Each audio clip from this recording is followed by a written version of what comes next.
Vadodara fire સ્ટેશનનું 44 મીટરનું hydraulic platform બગડી ગયું। 23 માળની હાઈરાઇઝ ઇમારતની આગ બુઝાવવા ખરીદાયેલું આ મશીન બગડ્યું છે। 44 મીટરની બ્રોન્ટો સ્કાય લિફ્ટની યોગ્ય જાળવણીના અભાવે દયનીય હાલત જોવા મળી રહી છે।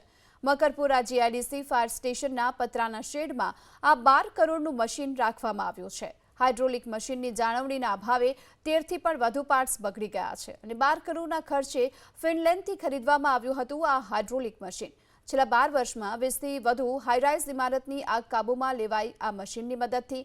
ઉંદરોએ મશીનના વાયર સહિતના પાર્ટ્સ પણ કોતરી ખાધા છે। ત્યારે મશીન રિપેરિંગ માટે કોર્પોરેશનને 45.95 લાખના ખર્ચની દરખાસ્ત મંજૂર કરી છે। જો કે આવનારા 8 થી 10 દિવસમાં મહારાષ્ટ્રથી ટેકનિશિયનો રિપેરિંગ માટે વડોદરા ખાતે આવશે।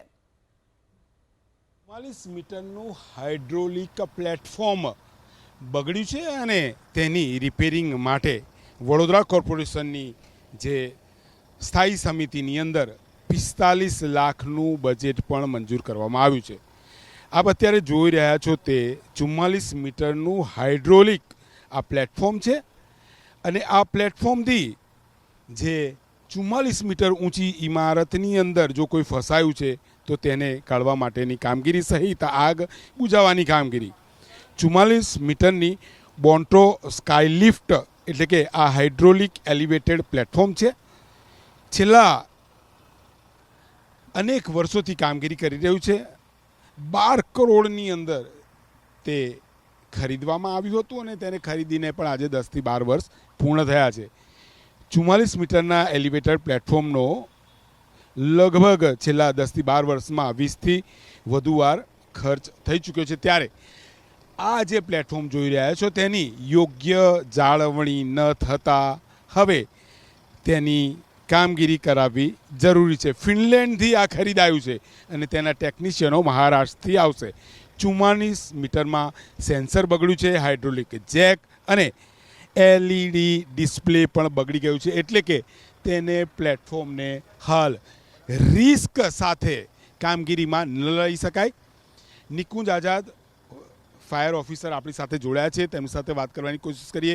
સાહેબ, 44 મીટરનું આ હાઇડ્રોલિક છે, કઈ અંદર જે ક્ષતિ છે કે રિસ્ક લઈને 44 મીટર સુધી તમે નથી પહોંચતા? મહારાષ્ટ્રથી ટેકનિશિયનો આવશે, ફિનલેન્ડની જે ઉત્પાદન છે આપણે મંગાવ્યું? હા, આપણે જે અત્યારે આપ જોઈ રહ્યા છો તે ગાડી 44 મીટરની અંદર સેન્સર અને જે એનું મેઇન ઓપરેટિંગની ડિસ્પ્લે છે તે ડેમેજ ના કહેવાય પણ એનું જે સ્ક્રીન કહેવાય, સ્ક્રીનનું લો થઈ ગઈ છે, એકદમ ડાઉન થઈ ગઈ છે। એટલે કોઈપણ જગ્યાએ ફાયર ફાઇટિંગ કરતી સમયે 44 મીટર એટલે 10 માળની હાઇટ ઉપર ખાલી જેકના સપોર્ટે આ ગાડીને ફાયરના જવાનો જે એના ઓપરેટર્સ છે તે ઉપયોગ કરતા હોય છે અને કોઈપણ પ્રકારની જાનહાનિ ને કોઈપણ વ્યક્તિને બહાર નીકાળવો, સ્મોક છે, ફાયર છે તેવી જગ્યાએથી તો ત્યાં આને કોઈપણ પ્રકારની ક્ષતિ રાખીને આનો ઉપયોગ ના કરી શકાય, કેમ કે લોકોના વડોદરા શહેરના નગરજનોનો જીવનો સવાલ છે। એટલે એને બંધ રાખી હતી અને જે તે સમયે હમણાં મને જાણવામાં મળ્યું તે પ્રમાણે હમણાં તેનું મંજૂરી મળી છે અને હવે તેના ટેકનિશિયનો ટૂંક જ સમયની અંદરથી મહારાષ્ટ્રમાં આવીને એને ઓપરેટ કરીને ચાલુ કરીને કમ્પ્લીટ કરીને આપશે। જાળવણી માટે પતરાના શેડ છે, માનો છો યોગ્ય જાળવણી જરૂરી છે? ક્યાંક એને લઈને ભારે તાપમાન 42-43 ડિગ્રી તાપમાન ગયું હતું, સાથે આસપાસ જો ઉંદર રહેતા હોય તે પણ અંદર પ્રવેશી શકે છે, વાયર તોડે, ગમે તે બધી શક્યતાઓ રહેલી છે। માનો છો અહીંયા પ્લેટફોર્મ પરફેક્ટ હોવું જોઈએ, નહીં કે પતરાના શેડ? હા, એટલે જો પાકો જે શેડ એને મળી રહે તો ઘણી બધી, જેમ કે હીટિંગનો પ્રોબ્લેમ છે, પતરા પણ એક ગરમ થાય, એટલે જો એક પર્ટિક્યુલર એનો જે પ્રોટોકોલ્સ પ્રમાણે એનું ગેરેજ કહેવાય, જે ગેરેજ મળી રહે તો સારી બાબત છે।